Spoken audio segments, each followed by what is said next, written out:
Albert Einstein once said, everybody's a genius. But if you judge a fish by its ability to climb a tree, it will live its whole life believing that it is stupid. Ladies and gentlemen of the jury, today on trial we have modern day schooling. Glad you could come. Not only does he make fish climb trees, but also makes them climb down and do a 10-mile run. Tell me, school, are you proud of the things you've done? Turning millions of people into robots, do you find that fun? Do you realize how many kids relate to that fish? Swimming upstream in class, never finding their gifts, thinking they are stupid, believing they are useless? Well, the time has come, no more excuses. I call school to the stand and accuse him of killing creativity, individuality, and being intellectually abusive. He's an ancient institution that has outlived his usage. So, Your Honor, this concludes my opening statement, and if I may present the evidence of my case, I will prove it. Proceed. Exhibit A. Here's a modern day phone. Recognize it? Here's a phone from 150 years ago. Big difference, right? Stay with me. Here's a car from today, and here's a car from 150 years ago. Big difference, right? Well, get this. Here's a classroom of today, and here's a class we used 150 years ago. Now ain't that a shame? In literally more than a century, nothing has changed. Yet you claim to prepare students for the future? But with evidence like that, I must ask, do you prepare students for the future or the past? I did a background check on you and let the record show that you were made to train people to work in factories, which explains why you put students in straight rows, nice and neat, tell them sit still, raise your hand if you want to speak, give them a short break to eat, and for 8 hours a day tell them what to think. Oh, and make them compete to get an A. A letter which determines product quality, hence grade A of meat. I get it. Back then, times were different. We all have a past. I myself am no Gandhi. But today, we don't need to make robot zombies. The world has progressed. And now we need people who think creatively, innovatively, critically, independently, with the ability to connect. See, every scientist will tell you that no two brains are the same. And every parent with 2 or more children will confirm that claim.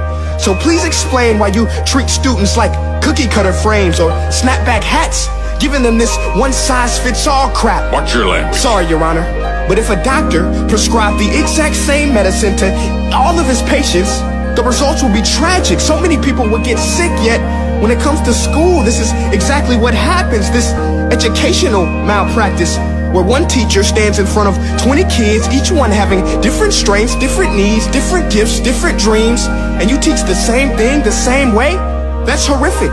Ladies and gentlemen, the defendant should not be acquitted. This may be one of the worst criminal offenses ever to be committed.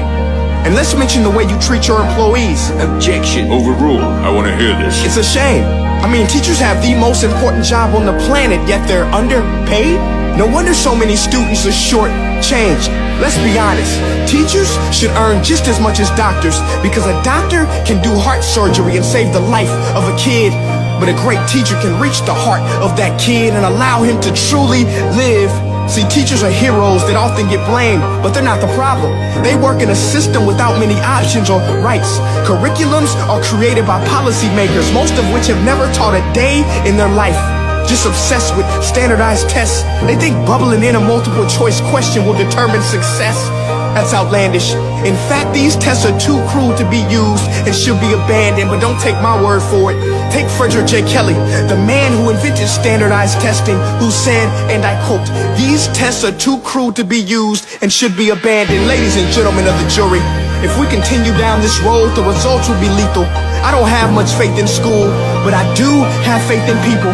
And if we can customize healthcare, cars, and Facebook pages, then it is our duty to do the same for education, to upgrade it, change it, do away with school spirit, because that's useless.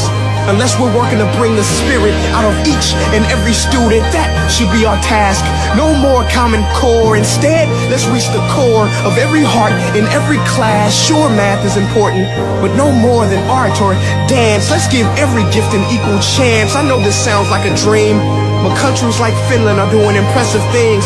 They have shorter school days, teachers make a decent wage, homework is non-existent, and they focus on collaboration instead of competition. But here's the kicker, boys and girls. Their educational system outperforms every other country in the world. Other places like Singapore are succeeding rapidly. Schools like Montessori, programs like Khan Academy. There is no single solution, but let's get moving. Because while students may be 20% of our population, they are 100% of our future. So let's attend to their dreams, and there's no telling what we can achieve. This is a world in which I believe, a world where fish are no longer forced to climb trees. I rest my case.